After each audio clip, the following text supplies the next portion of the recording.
নমস্কার বন্ধুরা, রমার রান্নাঘরে সকলকে স্বাগত। আজকে দেখুন আমি যে রেসিপিটা করব সেটা হচ্ছে একদম সহজভাবে একদম একটা খুব ভালো সুন্দর রেসিপি। এইবারে দেখুন এখন এই ঢ্যাঁড়স কচি কচি খুব সুন্দর ঢ্যাঁড়সগুলো উঠেছে। এখন এই ঢ্যাঁড়স দিয়ে কুচি কুচি করে আমি ঢ্যাঁড়সগুলোকে কেটে নিয়েছি ছোট ছোট করে। আর এই দেখুন খুব সরু কুচো কুচো করে আলুগুলো কেটে নিয়েছি। এইবার ঢ্যাঁড়স আলু দিয়ে আমি একটা রেসিপি তৈরি করছি, ভাজবো। এটা অসম্ভব সুন্দর খেতে হয় আর খুব ভালো খেতে লাগে। রুটি, পরোটা, লুচি সবার সঙ্গে এটা ভীষণ ভালো লাগে। তা একদম সহজ পদ্ধতিতে, কোনো মশলা নেই, কিছু নেই, একদম সিম্পল রান্না। তা আমি কিভাবে করছি আপনাদেরকে সেইটাই দেখাচ্ছি। আপনারা দেখুন, অসম্ভব ভালো লাগবে খেতে আর একদম ইজি রান্না। যারা প্রথম রান্না করছেন বা যারা অফিস কুটির যাওয়া থাকে, বাইরে বেরোনো থাকে, তাদের পক্ষে এটা খুব সুবিধে। এই দেখুন আমি কড়া বসিয়ে, কড়া গরম হয়ে গেছে, কড়ায় তেল দিয়ে দিলাম। তেলটা আমার গরম হয়ে গেছে। এইবারে প্রথমে দেখুন আমি এই আলুটা দিয়ে দিচ্ছি।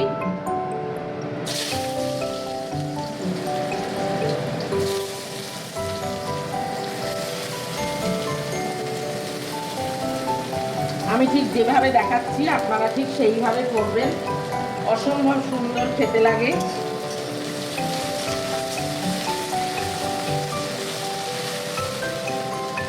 এই আলুটার মধ্যে আমি একটু নুন দিয়ে দিচ্ছি,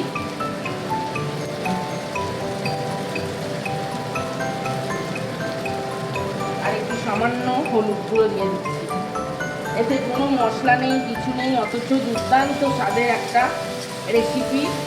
রুটি, পরোটা, লুচি সবার সঙ্গে এত ভালো লাগবে, দুর্দান্ত স্বাদের এটা খেতে লাগে। আমি ঠিক যেভাবে করছি আপনারা খাবেন, খুব সহজ আর একদম ইজি, তাড়াতাড়ি ঝটপট হয়েও যাবে। এই যে দেখুন আমি আলুটা ভাজবো আগে। এই যে দেখুন বন্ধুরা, আলুটা আমার ভাজা হয়ে গেছে। এবার আমি আলুটাকে তুলে নিচ্ছি।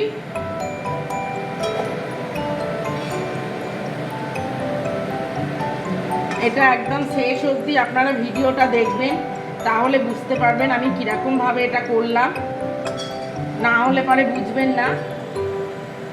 এইবারে দেখুন আমি একটু এর মধ্যেই, তেলের মধ্যেই আমি একটু কালো জিরে ফোড়নে দিচ্ছি, আর 4টে চেরা কাঁচা লঙ্কা দিলাম।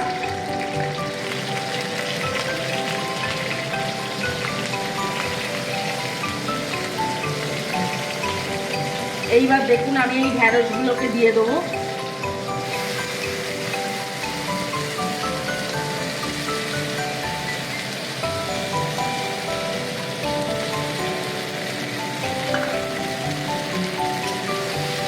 আমি এটা নিরামিষ করে করছি, কিন্তু আপনারা যদি কেউ মনে করেন যে আমিষ করে করবেন, তাহলে এর মধ্যে কি পেঁয়াজ কুচিও দিতে পারেন, সেটাও খুবই ভালো হবে।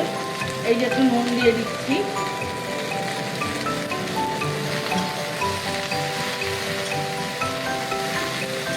অসম্ভব সুন্দর খেতে লাগে বন্ধুরা। এটা একবার অন্তত আমার কথা মতন আপনারা এইভাবে, আমি যেভাবে করছি এইভাবে একবার করে খান, খেয়ে আমাকে জানাবেন কেমন লাগলো। আমার চ্যানেলটাকে লাইক করবেন, শেয়ার করবেন, সাবস্ক্রাইব করবেন। আমি খুবই সহজভাবে ঘরোয়া রান্না দেখাই, যাতে প্রত্যেকেই এইভাবে করতে পারে আর মুখটাও যাতে বদলানো হয়। একঘেয়েমি খেতে খেতে একঘেয়ে হয়ে যায়, এবারে যাতে একটু অন্যরকম লাগে টেস্টটা, যার জন্য আমি সেই রকমভাবেই চিন্তা করে আমি করি। এটা আপনারা এইভাবে করে খেয়ে দেখবেন বন্ধুরা, অসম্ভব সুন্দর খেতে লাগে, দারুণ টেস্টি হয়। কোনো মশলা নেই, কিছু নেই, বেশি তেল নয়, ঝাল নয়, অথচ দুর্দান্ত স্বাদের একটা রেসিপি। এই যে দেখুন বন্ধুরা, ঢ্যাঁড়সটা আমার ভাজা হয়ে গেছে। এর থেকে আর বেশি ভাজবো না, তাহলে পুড়ে গেলে খেতে ভালো হবে না। এই দেখুন এইরকম ভাজা, হালকা হালকা এইরকম ভাজাটা করতে হবে, এর থেকে বেশি পোড়া হয়ে গেলে ভালো লাগবে না। এবার এই দেখুন এর সাথে আমি এই আলুটা মিশিয়ে দিচ্ছি।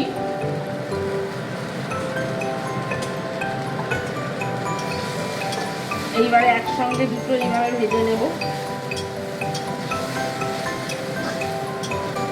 সামান্য একটু নুন দিচ্ছি।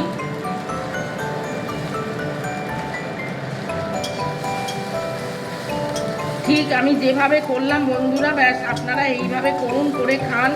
খেয়ে কেমন লাগলো আমায় জানাবেন। আমার চ্যানেলটাকে লাইক করবেন, শেয়ার করবেন, সাবস্ক্রাইব করবেন, আর পাশে বেল আইকনটা ক্লিক করে দেবেন, যাতে আমি যে কোনো কিছু রান্না ছাড়লেই আপনারা যাতে সহজেই পেয়ে যান। এই দেখুন, এটা আমার হয়ে গেছে।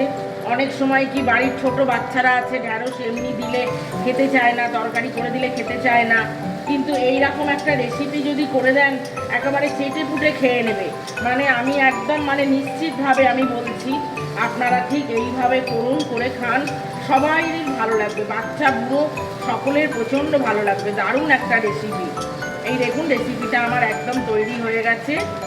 ঠিক এইভাবে, আর একদম সহজ, খুব তাড়াতাড়ি হয়ে যায়, ঝটপট, বেশি সময়ও নেয় না। খুব সুন্দর একটা রেসিপি। তাহলে বন্ধুরা, আজকে এই পর্যন্ত। নমস্কার।